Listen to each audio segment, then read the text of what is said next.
آیا سبا که یو الهي شکل ته په اسمان کې وګوري او هغه ووایي چې زه عیسی مسیح یم، باور به پرې وکړي یا که نه؟ دا کیدای شي یو دجالي فتنه وي، دا کیدای شي یو هولوګرام وي، او دا کیدای شي د پروجیکټ بلو بیم یو برخه وي. اصلیت څه دي او دا څه کیسه روانه ده؟ راځئ چې نن پوه شو.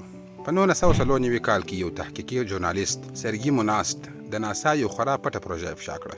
په هغه پروژه کې ناسا له ځینو پټو ادارو سره یو ځای د سپوږمکیو له لارې داسې هولوګرافیک ټکنالوژي جوړوي چې د یو دروغجن الهي واقعي په بڼه به ننداره وړاندې کړي، داسې بڼه چې ټول انسانان پرې باور وکړي. دا کیدای شي د عیسی علیه السلام دویم ځل راتګ ثابت کړي، یا کیدای شي د یو بل پیغمبر ظاهري بڼه ولري. دا پروجیکټ بلو بیم دی. پروجیکټ بلو بیم له سپوږمکیو کار اخلي څو 3D هولوګرافیک انځورونه په اسمان کې جوړ کړي، هر قوم ته په خپلو ژبو او خپلو عقایدو کې یو جعلي الهي پیغام ورکړی شي.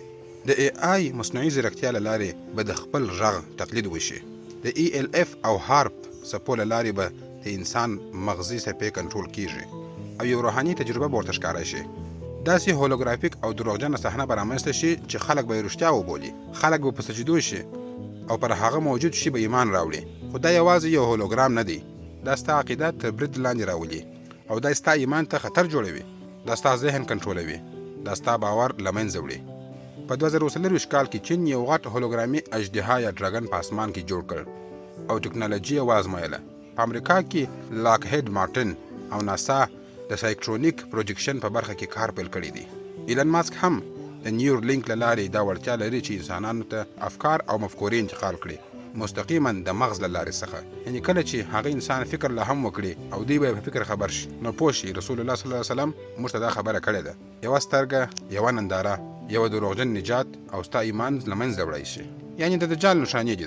داسې موضوعات باید په خپلو کورونو کې ملګرو سره کورنیو کې عام کړو تر څو تاسو او ستاسو راتلونکي نسلونه خپل ایمان په سمه توګه وساتلی شي.